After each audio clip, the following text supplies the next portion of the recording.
Hello' everyone, কেনে আছে আপোনালোক? মোৰ নতুন এটি ভিডিঅ'লৈ আপোনালোকক সকলোকে স্বাগতম জনাইছোঁ। আজি লৈ আহিছোঁ মাংসৰ চাটনি। বহুতেতো মাংস বিভিন্ন ধৰণে বনাই খাই পাইছে, কিন্তু চাটনি হিচাপে বনাই খাই পাইছে নাই মোক কমেণ্টত জনাবলৈ নিশ্চয় নাপাহৰিব। তেনেহ'লে আহক ভিডিঅ'টি আৰম্ভ কৰোঁ। পোনপ্ৰথমে মই একেবাৰে পিঁয়াজ ডাঙৰ ডাঙৰকৈ ধুই মেলি কাটি লৈছোঁ আৰু পিঁয়াজৰ লগতে মই কেঁচা জলকীয়া কেইটামান লৈ লৈছোঁ। আৰু লগতে মই এয়া নহৰু দুফুটামান গুচাই লৈছোঁ। এটা নহৰুৱে গুচাইছোঁ আৰু লগতে এয়া কেঁচা বাদাম মই ভালদৰে ধুই মেলি শুকুৱাই ল'লোঁ 2 চামুচৰ ওচৰা-ওচৰি। এতিয়া মই কেঁচা বাদামখিনি আঁতৰাই প্ৰথমতে পিঁয়াজ, কেঁচা জলকীয়া আৰু নহৰুখিনি টাৱা এখনতে এনেদৰে মই পুৰি ল'ম। একো তেল চেল একো দিব নালাগে, জাষ্ট এনেদৰে পুৰিব লাগে।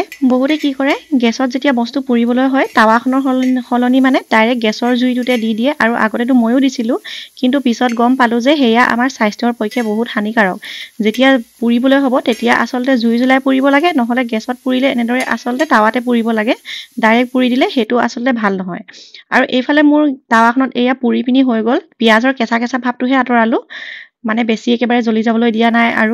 আৰু এতিয়া এইখিনি মই এইটোতে খুন্দুনাটোতে মই এতিয়া গোটেইখিনি বাকি দিছোঁ। এইখিনি মই এতিয়া অলপমান ঠাণ্ডা হ'বলৈ দিম। আৰু এইখিনি এইফালে ঠাণ্ডা হৈ থাকে মানে মই একেখন টাৱা পুনৰ মই গেছটোত উঠাই দিছোঁ, আৰু ইয়াতে মই নিমখখিনি দি অকণমান গৰম হ'বলৈ দিছোঁ।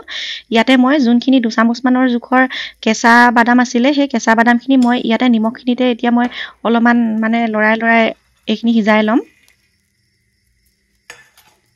আৰু বাদামৰ কাৰণে বেছি টাইম নালাগে, অলপমান ভালদৰে খুব বেছি 1 বা 2 মিনিট এনেদৰে ভালদৰে লৰাই থাকিলে বাদামখিনি সোনকালে সিজি যায়। আজিৰ পিছে ৰেচিপিটো মানে একেবাৰেই চিম্পল, য'ত মা মছলা একোৱেই নালাগে।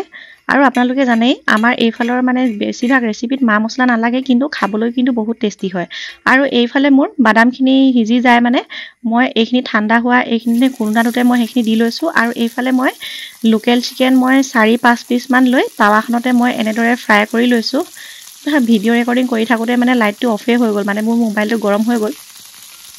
এইখিনি মই মিঠাতেলত ফ্ৰাই কৰিছোঁ। প্ৰথমতে ল' ফ্লেমত অলপমান সিজাই পিছত অলপমান মিডিয়াম টু হাই ফ্লেম কৰি পিনি অলপমান মানে ৰঙা হ'বলৈ দিছোঁ এইখিনি। আৰু তেনেদৰে এইখিনি কৰিলে মানে বেছি ভাল লাগে আৰু খাই। তেনেহ'লে আহক এইখিনি এতিয়া সিজিবলৈ দিওঁ।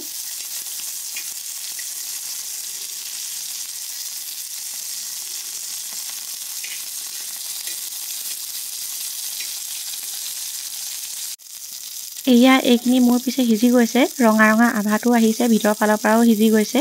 এইখিনি এতিয়া মই এক্সট্ৰাকৈ বাতি এটাত মই নমাই ল'ম।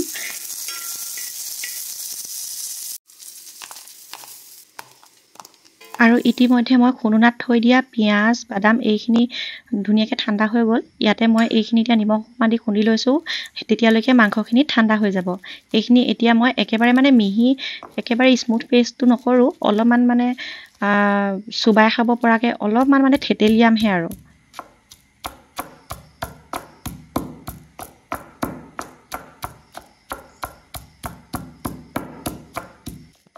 এয়া দেখিছেনে, এইখিনি খুন্দি হৈ গৈছে। ইয়াতকৈ বেছি মিহি নকৰোঁ। এতিয়া এইখিনি মই এক্সট্ৰা কৰি ল'ম। আৰু অন্যহাতে মোৰ যোনখিনি মাংস একেবাৰে মানে এতিয়া অলপমান ঠাণ্ডা হৈছে, সেই মাংসখিনিও মই ইয়াত অলপমান এনেকৈ দৰে থেতেলিয়াই ল'ম। আচলতে যেতিয়া আপোনালোকে ব্ৰইলাৰ মাংস ইউজ কৰিব ন, তেতিয়া তাৰ হাৰ্ডিটো পেলাই দিব। আৰু এইটো লোকেল মুৰ্গী হয় যে, লোকেল মুৰ্গীৰ মাংসৰ মানে হাৰ্ডিটোতে মেইন টেষ্টটো থাকে।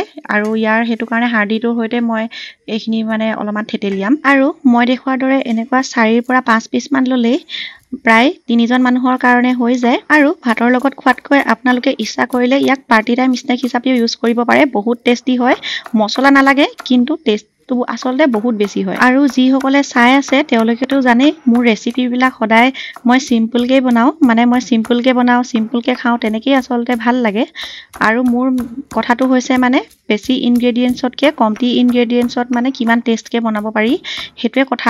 আৰু এয়া চাওকচোন, আপোনালোকৰ লগত মই এইফালে কথা পাতি থাকোঁতে মোৰ এইখিনি খুন্দি শেষ হৈ গৈছেগৈ। এইখিনি মানে ইমানটোতে ৰাখিম আৰু ইয়াতকৈ বেছি নকৰোঁ। এয়া দেখিছেনে? আৰু এই যে মই টাৱাখন লৈছিলোঁ, তাত অকণমান মানে তেল আছিলে, তাত মই এতিয়া এনেই এইখিনি ঢালি অলপমান মানে তেলখিনি ইয়াৰ গাত সোমোৱাকৈ অলপমান লৰাই দিম। এইটো অপশ্যনেল হয়, আপোনালোকে ইচ্ছা কৰিলে ইয়াত নিদি ডাইৰেক্ট যেতিয়া একেবাৰে মেইন ইনগ্ৰেডিয়েণ্টছখিনিৰ লগত গোটেইখিনি মিহলাব ন, তেতিয়া তাত অকণমান তেল ঢালি দিলেও হ'ব। মই ইয়াত টাৱাখনত আছিলে কাৰণে এইখিনি তেল বেয়া কৰিবলৈ মানে নষ্ট কৰিবলৈ টান লাগে ন, সেইটো কাৰণে মই ইয়াতে সানি লৈছোঁ অকণমান। আৰু এইফালে এইখিনি মোৰ অলৰেডি খুন্দি থৈ দিয়া পিঁয়াজ আৰু বাদামৰ পেষ্টটোৰ লগত মই এইখিনি এতিয়া দি লৈছোঁ।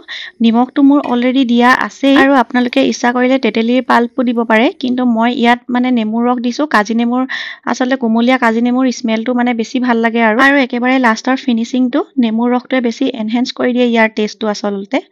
যিহেতু কুমলীয়া টেঙা, সেইটো কাৰণে একদম গাৰ সমস্ত এনাৰ্জি লগাই একেবাৰে চেপি দিছোঁ আৰু এয়া মোৰ ৰেডি হৈ গ'ল থলুৱা কুকুৰা মাংসৰ চাটনি।